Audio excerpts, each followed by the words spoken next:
Friends చూడండి, ఇప్పుడు మిరియాల రసం చేస్తున్నా. దానికైతే కొద్దిగా ఆయిల్ వేసుకోండి. చూడండి, కొంచెం జీలకర్ర, కొద్దిగా మిరియాలు, 4 మెంతులు, తెల్లగడ్డ, ఎర్రగడ్డ అన్నీ దంచి పెట్టుకున్నా కచ్చా పచ్చాగా, కరివేపాకు, కొత్తిమీర, ఆనియన్స్, కొద్దిగా ఎండుమిర్చి. ఇంతే ఫ్రెండ్స్. దానికి ఆయిల్ పెట్టుకున్నా, తరువాత గింజలు వేస్తున్నా, కొద్దిగా ఆనియన్, ఎండుమిర్చి,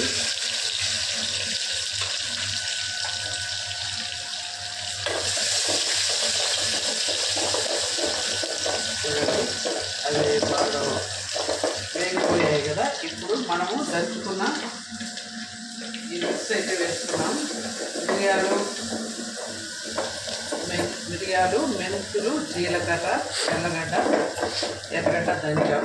ఇంకా చూడండి, కొత్తిమీర, కరివేపాకు అయితే వేసుకున్నాం. ఇది బాగా వేగేటప్పుడే రాగం లైట్గా పసుపు వేసుకున్నాం ఫ్రెండ్స్. కొంచెం లైట్గా ధనియాల పొడి, మామూలు ధనియాలు వేయించుకొని పొడి వేసుకోవచ్చు, కానీ ధనియాల పొడి వేసుకుంటే ఫ్లేవర్ బాగుంటుంది. ఇవన్నీ బాగా వేగినప్పుడు వేయలే కదా నేను, రాళ్ళు ఉప్పు అయితే వేసేస్తే. ఇప్పుడు మనం ఈ చింతపండు గుజ్జు అంతా తీసేసి రసం వేసి పెట్టుకున్నాం కదా ఫ్రెండ్స్. ఇంత బాగా వేగిపోయింది. ఇప్పుడు చింతపండు రసం అయితే వేసేసుకున్నాం. అంతే ఫ్రెండ్స్, వేరే సింపుల్ మిరియాల రసం. కొద్దిగా నీళ్ళు అయితే పోసుకున్నాం. కారం చూసుకొని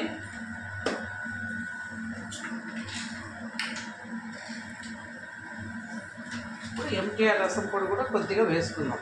అవసరం లేదు కానీ మా పిల్లలకి అలవాటు అయింది ఇది, అందుకని కొద్దిగా వేసాం.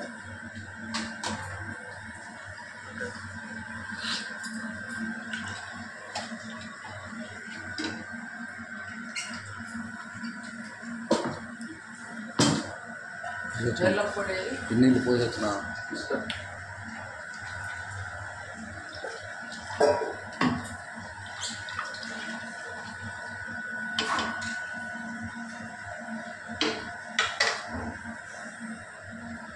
కొద్దిగా కారం తక్కువ ఉంది ఫ్రెండ్స్, కొంచెం కారం పొడి వేసుకోవచ్చు.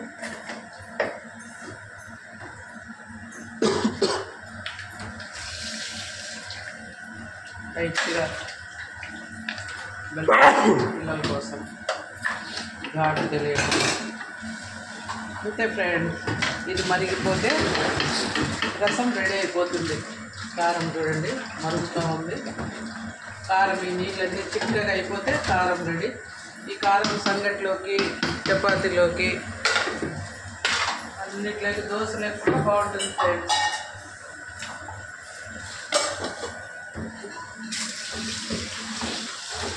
ఇది మరిగే లోపల మనం